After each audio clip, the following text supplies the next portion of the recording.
if you like a rocking soundtrack and riding at breakneck speeds while avoiding breaking your own neck, while trying to knock other riders off their bike, then Road Rash is the game for you. Released in 1991 for the Sega Megadrive by Electronic Arts, this was one of the finest games to ever appear on the Megadrive. The game is centred around a series of motorcycle races throughout California that the player must win to advance to higher difficulty races, while engaging in unarmed and armed combat to hinder the other racers. The game includes combat elements that were inspired by the violent behaviour of Grand Prix motorcyclists during races, and the resulting uncertainty surrounding the game's genre created conflict between Electronic Arts development team and management. The game concept is very simple. You start with $1,000 and you compete in races to earn prize money to buy better handling and faster bikes to progress through the game. Sounds simple, doesn't it? But once you start playing, it's hard to stop, as the game is super addictive and always puts a smile on my face when playing it. I'm smiling now as I record this voiceover. If you couldn't tell already, I absolutely love this game. I loved it when I first played it at a friend's house in the summer of 1991, and I still love it to this day. This is such a good game, it really is. And while this video will only feature the Mega Drive version, I will at some point cover off its sequels and the reboot on the PlayStation. Just not today. So what was it about this game that made me go nuts for it? Well, that is easy. It shocked the hell out of me when I first played it. You see, Electronic Arts were famous for John Madden and NHL Ice Hockey, as well as some other slow-paced games like Populous and Budokan. I would not have expected them to produce a game like this ever at that point in my life.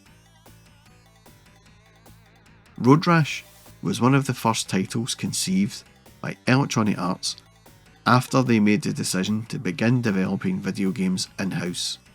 Until that point, Electronic Arts had previously outsourced video game development to external studios and were primarily focused on PC games due to the effects of the video game crash of 1983.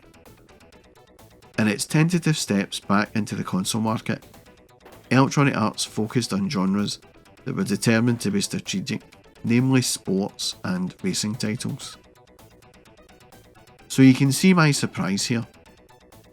It would be a bit like finding out Reverend Jerry Falwell was into playing death metal on an electric guitar or something.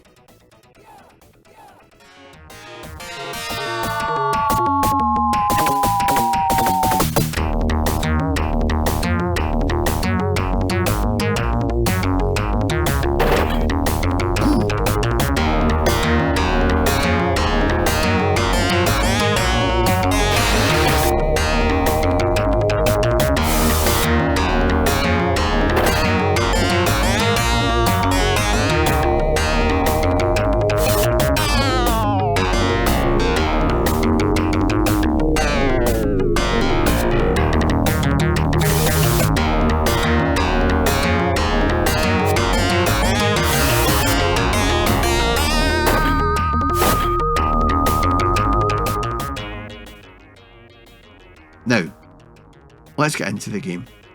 And when the game fires up, we hear this outstanding tune that rocks the Mega Drive soundchip hard. And who do we have to thank for this rocking great tune? Well, none other than Rob Hubbard. The micro maestro that rocked 100 games into life across various home micro formats.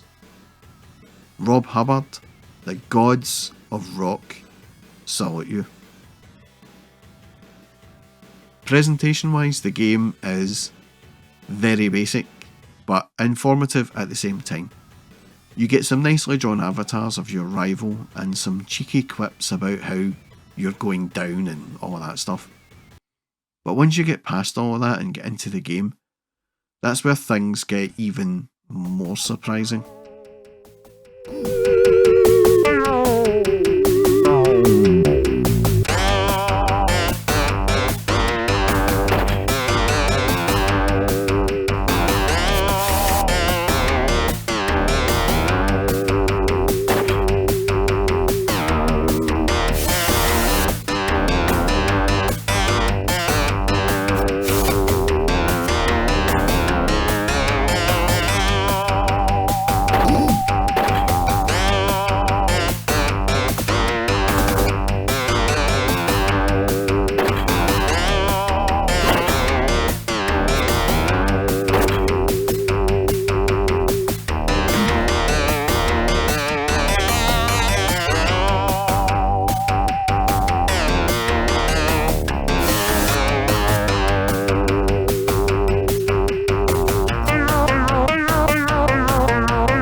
I know what you're thinking.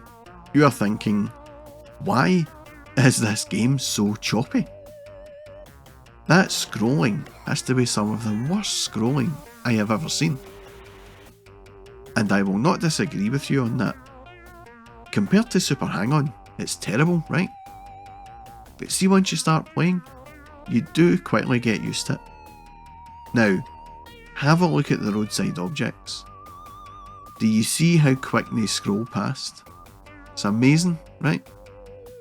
A game so choppy still delivers an amazing sense of speed. And this is only level 1. Just wait till you get a better bike and then struggle to stay on the road. And all of this without a single raster bar in sight. Now, are you impressed? The opponent bikers on each level are all the same colour and in fact are just palette swaps of your rider. But the detail is kept to a minimum, to focus on everything else to keep the feeling of speed. The backgrounds are pretty plain, but they do change up depending on the level, and the roads do a really good job of bending, dipping and rising. Honestly, every time I play this game, you just get caught up in it. You never notice how choppy the scrolling gets.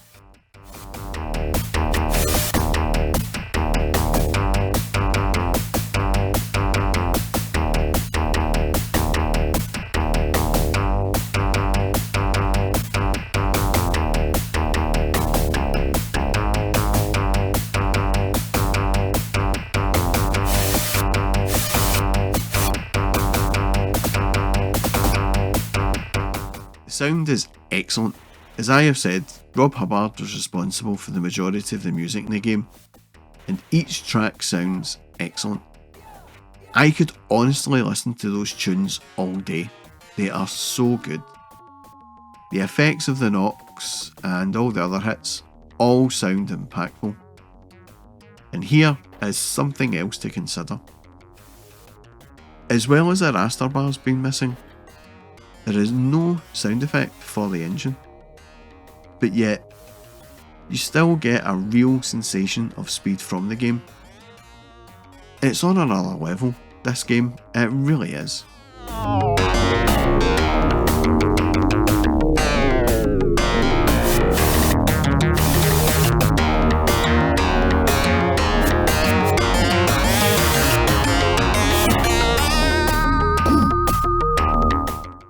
It should be obvious that the playability on this game is excellent, but please do not compare it to Super Hang-On, as it's not merely a racing game, it's way more than that.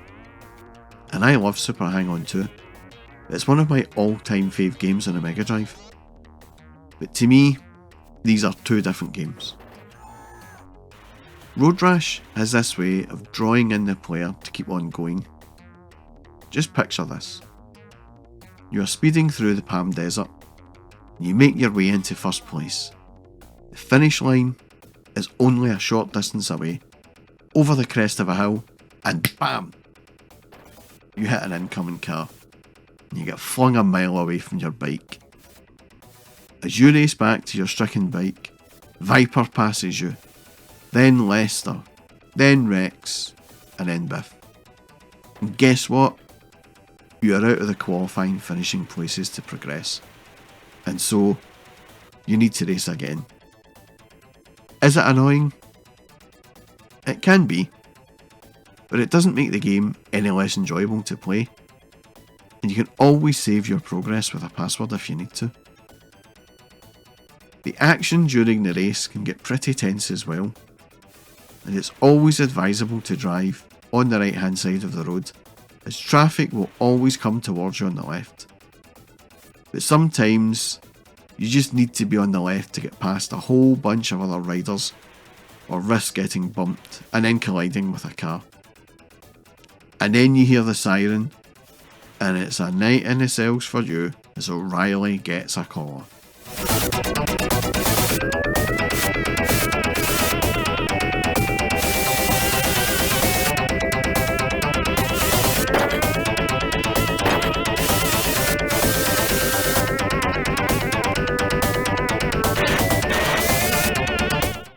Progress through the game and you earn more and more prize money, which can be used to buy faster bikes as you work your way up to the absolutely mental Diablo bike, which lives up to its name, as it is a right handful of a bike to master.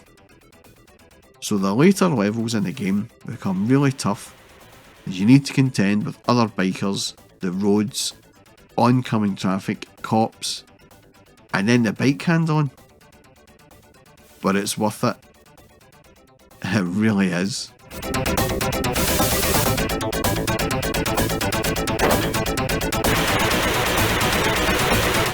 I can honestly remember the first time I played this at a mate's. He had rented it from this little shop in Renfrew for 3 days. But when he went to return it, he just bought it outright. And I commended him for that. But I had always wished he hadn't, as I was going to buy it for myself. But anyway, the day he got it, we played it on the big TV set in the living room and munched on crisps and consumed way too much sugary drinks for a 15-year-old kid. But we put in a serious marathon on this game. We each played a race in turn and gave the other a shot, which worked well. And on that first day, we got to level 3. After that day, and after my mate bought it, I kept hounding him for a loan of it, but he never loaned it to me. I had to buy a second-hand copy for £15 a few months later, and boy, did I play the hell out of this game. There wasn't actually anything I hated about the game.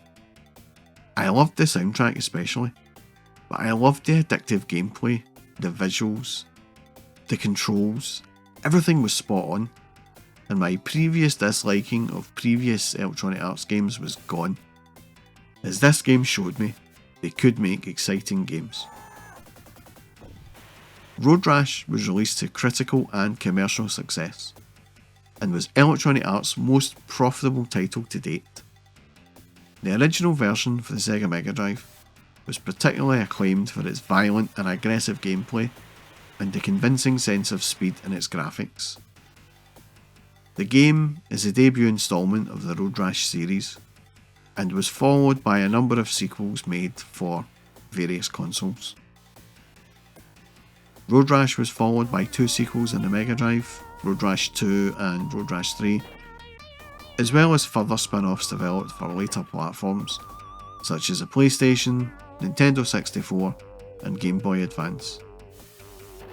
The Megadrive titles achieved similar critical and commercial success to their predecessor, while the installments made for later consoles were met with mixed receptions and failed to recreate the success of the Megadrive version. I don't think I really need to say this, but if you have the ability to play Road Rash on the Megadrive, you most definitely should. It's such a great game in almost every way, and is one of the Megadrive's greatest games ever. And that was my look back at Road Rash on the Megadrive. If you liked this video, then please do give me a sub and a thumbs up, or maybe Even leave a comment or two below about your memories of Road Rash on a Megadrive. And a massive thank you to all of those who have subscribed and commented on my videos. Your support really does go a long way in helping the channel grow. And I appreciate all of your feedback and support. And that's all from me, folks. Thanks for watching.